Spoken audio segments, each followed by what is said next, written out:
Welcome back to this channel.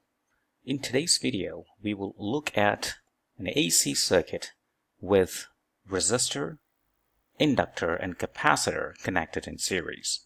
By the end of this video, you'll be able to calculate and understand essential concepts of AC circuit, such as the phase angle, impedance, phasor diagram, and maximum voltages across elements such as resistor, inductor, and capacitor. A RLC series AC circuit would look something like this. So you have a resistor, you have an inductor, and a capacitor, all connected in series to an AC generator. The AC generator produces an instantaneous current that is a sinusoidal function of time. So you can write it in a following manner. Let's say using the sine function. So this current is the same at all points in the circuit at any instant and varies sinusoidally with time. As we have seen in our previous video, there are also voltage across each of these elements. They can be written as VR to represent the voltage across the resistor, VL to represent the voltage across the inductor, and VC to represent the voltage across the capacitor. These voltages may or may not be in phase with the current. To be more exact, the voltage across the resistor is in phase with the current. The voltage across the inductor leads the current by 90 degrees. The voltage across the capacitor lags the current by 90 degrees. The instantaneous voltage V supplied by this AC generator equals the sum of the instantaneous voltages across these separate elements. However, since these voltages across all these elements have different phases, as indicated here, the notion of a sum here need to be defined a little bit more carefully. And that's where the concept of phasor diagram comes in. So since the voltage across the resistor is in phase, it would oscillate just like the current with the term sine omega t. The voltage across the inductor leads by 90 degrees, so it would have a term that look like sine omega t plus 90 degrees. The voltage across the capacitor lags by 90 degrees, so it would contain a term that look like sine omega t minus 90 degrees. A phasor diagram is a diagram with a rotating vector. So let's say we want to represent this vector in a phasor diagram. It means it is a vector with length equivalent to the amplitude of that signal, and it would rotate with an angle that is equivalent to omega t. What that means is we can take this axis to be x and that axis to be y. If we would like to represent all these vectors in a diagram, in a single diagram, they would look something like this. The voltage across the resistor is represented by an arrow whose length equals to the amplitude of that voltage vector.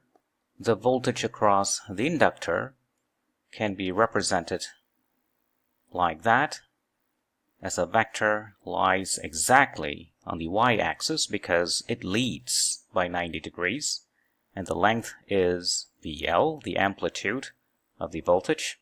And likewise, the voltage across the capacitor is represented by a rotating vector with amplitude capital VC. It is below because it lags the current, and therefore the voltage across the resistor by 90 degrees as represented by that expression. As time progresses, they will all rotate like that. So these are individual phasors, And this diagram is known as the phasor diagram. In order to get the amplitude of the voltage that is coming out of this AC generator, let's call that capital V, we have to vector sum these three vectors. Let's sum these two. They are antiparallel vectors. When you sum them up, you get a single vector going in that direction, given by VL minus VC. And we can draw VR like that. So the sum would give you the amplitude of the voltage that is coming out from the AC generator. In this case, it's going to go like that. We can write it with capital V. And this angle is known as the phase angle. From geometry, you can see that the amplitude of that voltage that's coming out from the AC generator can be written in terms of the others using Pythagoras' theorem. It is simply VL minus VC squared plus VR squared. Using trigonometry, the phase angle can be computed from the following equation. Tangent of that phase angle equals VL minus VC over VR. So these are maximum voltages across the individual elements. Using Ohm's law, we can write VR as the maximum current times the resistance of that resistor. The maximum voltage across the inductor equals the maximum current times the inductive reactance of that inductor, and the maximum voltage across the capacitor equals the maximum current times the capacitive reactance of the capacitor. This maximum voltage equals the maximum current times a quantity known as the impedance of this AC circuit. Substituting these expressions in here, you will see the I max will cancel out, giving you XL minus XC over R. And substituting the information in here, we get Z, the impedance, equals to the square root of XL minus XC squared plus R squared. So this is the definition of impedance of this AC circuit. Let's see how to calculate these quantities in a problem. This is a given problem where a series RLC circuit, AC circuit that is, has a resistance of 300 ohms, inductance 0.8 Henry, capacitance 4 microfarad, and frequency 60 Hz. Its maximum voltage, as a capital V, is 180 volts. First, find the impedance of the circuit. As we have seen, the impedance is given by the following equation: XL minus XC squared plus R squared. The resistance is given to be 300, so 300 squared, that's this term right there, plus XL is inductive reactance, and that is given by omega times L. Now we know what omega is. It's 2 pi the linear frequency, which is 60 Hz, times inductance. So that is 2 pi times 60 times 0.8. The unit is ohms. It's about 302 ohms. Now X sub C. It's given by 1 over omega C. So 1 over 2 pi f C. So 2 pi times 60, C is 4 microfarad, so 4 times 10 to the power minus 6 farad, which will give you 663 ohms. So that should come over here, 663 ohms and square. Doing the square root will give you an answer for impedance to be 469 ohms. Part B, the maximum current in the circuit. We know the maximum voltage that's coming out from the AC generator is related to the maximum current in the following manner. Well, this is the impedance. So the maximum voltage is 180 volts, that's given right there. I max can be determined because you know the impedance, 469 ohms. So that's going to give you the maximum current as 0.384 ampere. Now let's calculate the phase angle. From the definition that we have seen earlier, tangent of that phase angle equals inductive reactance XL minus capacitive reactance XC over the resistance R. XL is 2 pi F.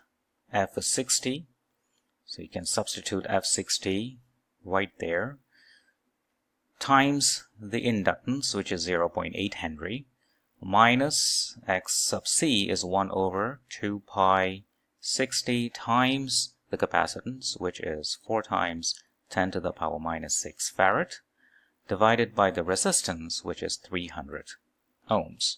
So this ratio will give you minus 1.205 for tangent of that phase angle, and that would give you the phase angle to be minus 50.3 degrees. Of course, mathematically, since the capacitive reactance is greater than the inductive reactance, the phase angle turns out to be a negative number. What this negative phase angle means is that the current leads the applied voltage. Finally, let's calculate the maximum voltages across RL and C. So let's begin with R. The maximum voltage across the R is the maximum current that we have calculated in part B times the resistance. So 0.384 times 300 ohms, which will give you an answer of 115.2 volts. Maximum voltage across the inductor equals I max times the inductive reactance, XL. So that is 0.384 times 2 pi F, which is 60, times 0.8 Henry. And that's going to give you 115.8 volts. Finally, the maximum voltage across the capacitor equals to I max times the capacitive reactance, which is 1 over 2 pi, frequency is 60 hertz, times capacitance, which is 4 times 10 to the power minus 6 farad, because it is 4 microfarad. And that's going to give you an answer of 254.6 volts. And that solves the problem. Thank you for watching.